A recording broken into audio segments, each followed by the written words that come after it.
السلام عليكم ورحمة الله وبركاته. ازيكم عاملين ايه؟ يا رب تكونوا بخير. هنعمل بقى مع بعض النهاردة العيش بتاع المطاعم ده زي ما انتوا شايفين كده بطريقة اقتصادية خالص، بدون بقى لبن ولا زبادي ولا اي حاجة، وبدون فرن كمان، بدقيق ومية. عملنا العيش التحفة اللي انتوا شايفينه ده، عيش المطاعم بتاع السندوتشات اللي بنشتريه من المطعم ده، بمية ودقيق بس. شايفين الجمال بقى والحلاوة مش هنحطه في الفرن، يعني هنعمله على الطاسة على البوتاجاز. يلا بينا بقى نخش على الفيديو. بس قبل ما تخش على الفيديو بقى، لو لسه مشتركتش في القناه دلوقتي تنزلي تشتركي وتفعلي زر الجرس عشان يوصلك كل فيديو جديد، ولايك وشير لو عجبكم الفيديو. ما تنسوش طبعا كلنا ننزل نصلي على النبي في التعليقات تحت. اول حاجه كده انا معايا كيلو من الدقيق، حطيت عليه كده معلقه صغيره من الملح، قلبتهم كده كلهم مع بعض. بعد كده جبت كده كوبايتين ميه، يكونوا ميه دافيه، ما تكونش ميه سخنه قوي ولا ميه ساقعه، علشان تخلي الخميره يعني مفعولها يشتغل يعني. جبت كده كوبايتين من الميه كده، ميه من الحنفيه، وحطيت في قلبهم معلقه كبيره من الخميره، سواء كانت خميره بيره او خميره فوريه مش هتفرق، ومعلقه كبيره من السكر، وقلبتهم كده مع بعض. دوبت الخميره مع السكر، وبعد كده نزلت على الدقيق شويه بشويه.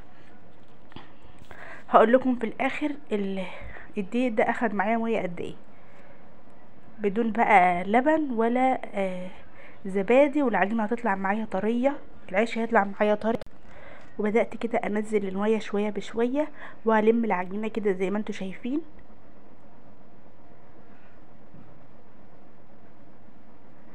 خلاص انا حابه العجينه تكون بتلزق كده حاجه بسيطه، بس هي لسه هنا خلاص، هنا ما كملتش يعني، لسه ما خلصتش فيها عجين. انا بس سبتها ترتاح كده 3 دقايق، وبعدين هشطف ايدي وانشفها كويس، واجيب شويه ميه كده في الحله الصغيره ديت اللي كان فيها ميه، حاجه اقدر احط ايدي فيها يعني. وبعد كده بقى ابل ايدي ميه، وافضل اعجن في العجينه دي لمده 10 دقايق لحد ما تصبح معايا العجينه ناعمه شويه، وبتلزق حاجه بسيطه. ده القوام اللي انا عاوزاه للعجينه، بتلزق كده تلزيقه بسيطه زي ما قلت لكم في فيديو قبل كده، ان المعجنات لما تكون العجينه بتلزق معاكي يطلع معاكي الحاجه اللي بتعمليها في الاخر طريه. عوزت كده وشها كده، او دهنت وشها زيت، وغطيتها كده بكيس بلاستيك، وحطيتها في مكان دافي تختمر لمده نص ساعه. بعد النص ساعه اتضاعف حجمها زي ما انتوا شايفين كده. هبطت كده الخمر بتاعها، وجبت الصينيه ورشيت عليها كده شويه من الدقيق، وهبدا بقى اقطع العجينه بتاعتي كور كده صغيره قد الكوره، قد البيضه زي ما انتوا شايفين كده. ممكن تقطعي بقى الحجم اللي انت عاوزاه. ببل ايدي كده بالدقيق عشان طبعا العجينه بتلزق زي ما قلت لكم، بتلزق تلزيقه بسيطه كده. اقطع حجم الكوره، حجم البيضه، وارصها كده على الصينيه اهو كده زي ما انتوا شايفين. اخلص كل الكميه بقى كده. خلصت كل الكميه اللي معايا بالشكل ده. كيلو الدقيق عمل لي 27 رغيف من العيش القمر اللي شفناه مع بعض ده. هغطي العجينه بقماشه نظيفه واسيبها ترتاح لمده 10 دقايق كمان عشان اعرف اخبزها. بعد كده جبت صينيه كده وحطيت عليها شويه من الدقيق، وببدا ان انا افرد بقى العيش بتاعي المقاس اللي انا عاوزاه، بس طبعا ما يكونش تخين قوي ولا رقيق قوي، علشان يقدر ان هو يقب معاكي او يتنفخ معاكي وقت التسويه يعني. شايفين السمك بتاعه؟ شايفين سمكه قد ايه؟ بنفضه كويس من الدقيق. هخبز كمان واحده معاكم زي ما انتوا شايفين كده، علشان هو بيلزق معايا شويه، فانا بحط شويه دقيق عليه من تحت ومن فوق حاجه بسيطه، وبفرد كده بالنشابه اللي معايا دي او بالخبازه، وارص كده على حته قماشه انا فرشاها على الارض، وارص عليها اللي انا بخبزه يعني، لحد ما اخلص كل الكميه اللي معايا. وبعد كده نشوف هنسويه ازاي. لازم تنفضيه كويس من الدقيق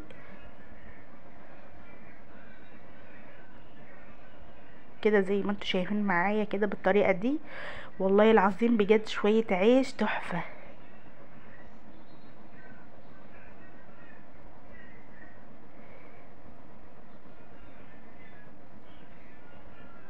كده بقى انا كنت حطيت طاسه كده على النار تكون متوسطه، وحطيت طاسه كده على النار علشان تسخن كويس. وبعد كده احط اول رغيف انا خبزته، بقلبه على كل جنب كده مرتين، على الوش ده مره وعلى الوش ده مرتين، والوش التاني كمان مرتين.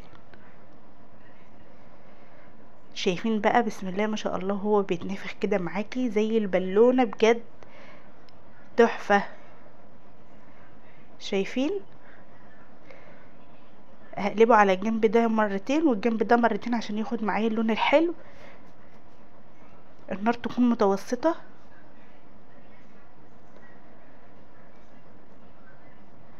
شايفين بقى الجمال والحلاوة؟ بسم الله ما شاء الله حاجة كده جميلة. جربوه ان شاء الله هيعجبكم، وبطريقة اقتصادية خالص، بدون بقى لا لبن ولا زبادي، بمية ودقيق بس، وبدون فرن كمان. عملنا العيش القمر ده اللي بنشتريه من بره، اللي بتاع المحل.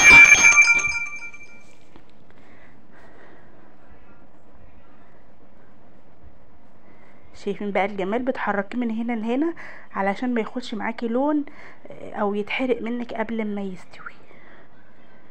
شايفين بيتنفخ زي البالونه ازاي؟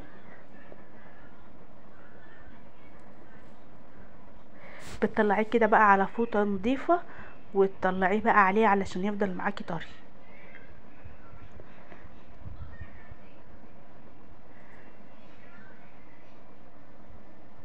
كده بالشكل ده زي ما انتوا شايفين كده. حاجة سهلة وسريعة واقتصادية. او ممكن ياخد منك وقت شوية في التسوية على البوتاجاز. لو عاوزة بقى تسويه في الفرن بترصيه كده على صينية، ممكن ياخد معاكي دورين ولا حاجة على صينية، وبتدخليه فرن يكون حامي، وبيطلع معاكي برضو زي الفل.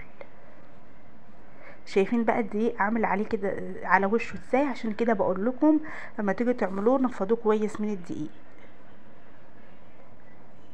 ينفع بقى لسندوتشات المدارس، وينفع للفطار، تاكلي بقى معاه طعمية، فول، اي مشاوي بقى، كفتة، اي حاجة زي ما تحبي. شايفين بقى بسم الله ما شاء الله حاجة كده تحفة، وشكله جميل جدا جدا، مستوي وزي الفل، وبيتفتح، وممكن تحشيه تعمليه سندوتشات كده هو مفتوح. شايفين حاجة كده بسم الله ما شاء الله تحفة وجميل. هتجربوه ان شاء الله وتقولوا رأيكم عليه. ما تنسوش بقى لايك وشير للفيديو لو عجبكم، واشتراك في القناة لو لسه ما اشتركتوش، وتفعلوا زر الجرس عشان يوصل لكم مني كل فيديو جديد. اشوفكم بقى على خير في الفيديو اللي جاي. مع السلامة.